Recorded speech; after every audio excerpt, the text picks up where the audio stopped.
الله أكبر الله أكبر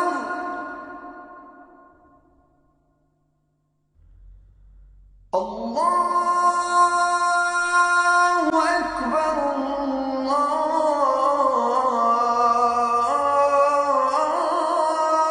الله أكبر. Welcome to Let the Quran Speak. My name is Sophia, I'm your host. The aim of Let the Quran Speak is to help you gain deeper insights into Muslims and Islam, as it is practiced here and in other parts of the world. In this episode, Casino in Toronto. There has been much debate in Toronto recently about a possible casino being built in the city. Today we look at whether or not the proposal for the casino is a good idea from an Islamic point of view. But before we get to that, wasting food. A recent report shows that nearly half of global food is thrown away by farmers, supermarket chains, and customers. At a time when many people go hungry, how can we change the culture of wasting food? With me to answer those questions, Dr. Shabir Ali, President of the Islamic Information Center.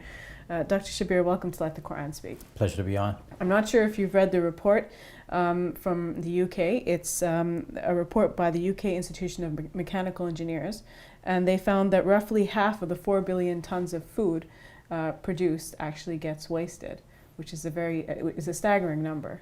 Yes, this is alarming, and of course, yes, I have read the report or the Toronto Star's report on that report, and the number of statements that are found there and are quite alarming. The positive side is that we have much there to think about and act on, and if we all do what is right, then we can save much of this waste. Mm-hmm. And there are innovations, and there are ways that people are trying to work towards reducing waste. But of course, it's still a major problem. Yes, it is a major problem in several fronts. I think you mentioned some of the highlights. One, at the consumer level. We as consumers, we have higher standards than our predecessors had. Mm-hmm. And this leads to much more waste. For example, we want the fruits to appear without any blemish. Mm-hmm. So what happens to the fruits that do have some blemish? They get thrown away and they're not put there on the supermarket shelves. Mm-hmm. They have to look shiny and symmetrical. Exactly. And then we have best before. But let me think about the solution for this one. The solution is that you can eat fruits with some blemish. We just cut off the blemish, and of course supermarkets can repackage or represent their products by, for example, dicing the fruits so that the blemished parts are thrown away, Mm-hmm. and the rest of the fruit is still saleable. Think about the packaging of food. If you put them in plastic containers, according to this report, well then they're more likely to go bad quickly. So don't put them in plastic containers then. Best before dates, I was going to say. Yes. We have cereals that we bought some time ago, and and many other products. We look at the best before date and we say, okay, well, this is not good anymore. Well, it's not bad. It may have lost its flavor, but it is still edible. It's still good food. And we often throw away things like this, and this is part of the waste that this article is talking about. Mm-hmm. And of course, we often buy more than we actually need and store it away to the point where we forget about it, and then we realize, oh, we have this food and now we can't eat it anymore. Yes, we have to think about impulse buying. We buy things just impulsively, just because it's there or because it's on a sale. Mm-hmm. The fact that something is on a sale has been cited in some studies as one of the biggest reasons why people buy things. So we buy things that we don't need. And sometimes there's a 2-for-1 sale. So even if you use some of that product, you don't need the double quantity, but you buy it because it's on a 2-for-1 sale, and some of it go wasted in the end. Having a large fridge, and I have to admit I'm guilty here Mm-hmm. as well, sometimes means that people put food away in the fridge, and then it gets to the back of the fridge, and it's forgotten about. I think you just hinted at that, and eventually, by the time it's rediscovered, it's time to throw it away. Mm-hmm. So a lot of food gets wasted in this way. I mean, I can relate. When I grew up in Guyana, in our village in Annandale, when we wanted the fresh vegetables, we had to go out and buy them at the local market. And going to buy the ingredients for the day's dinner was a regular routine. You went out and you got the stuff, you came home, at least the women and sometimes the men went out and bought it. So you didn't have a large variety of food stored up in your home? No.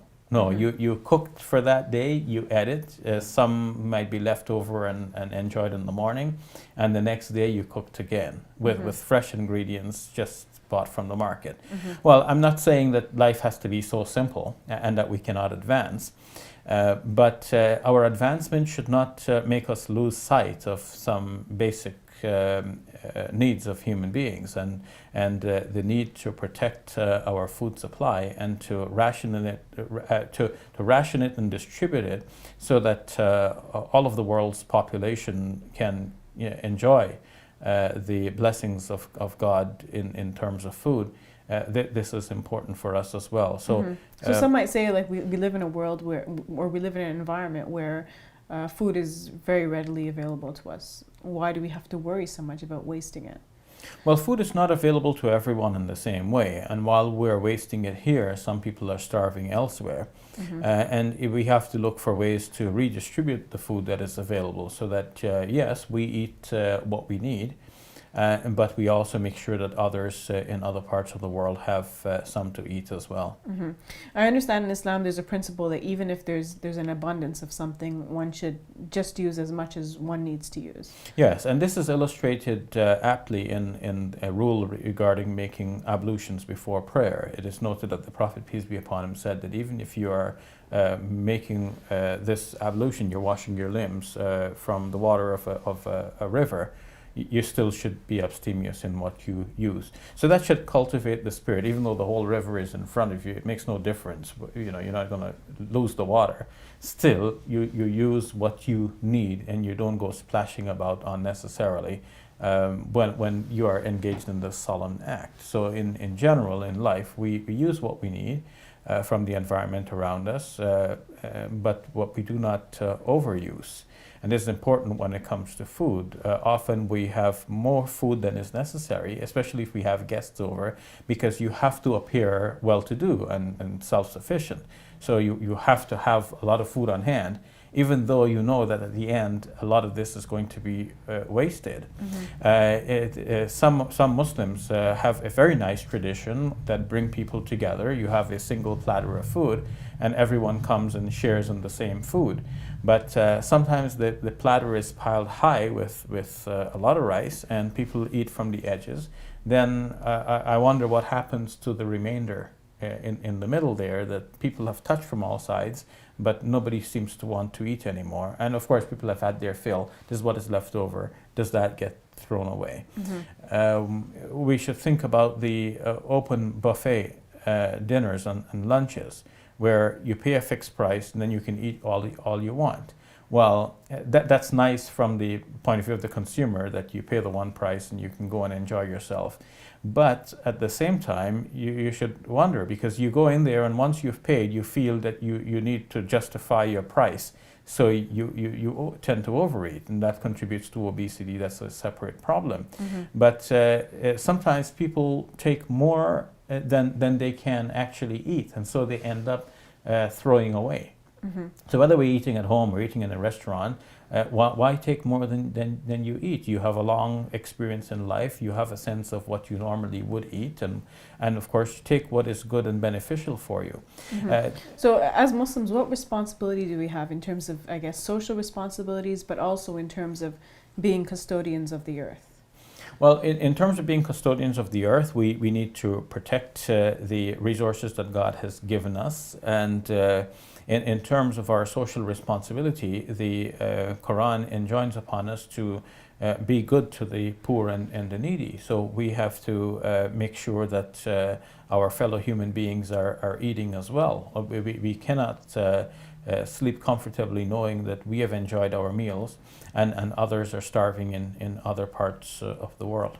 All right, thank you for that, Brother Shabir. You're welcome. We'll take a break. When we return, we will look at a proposal for a casino in Toronto.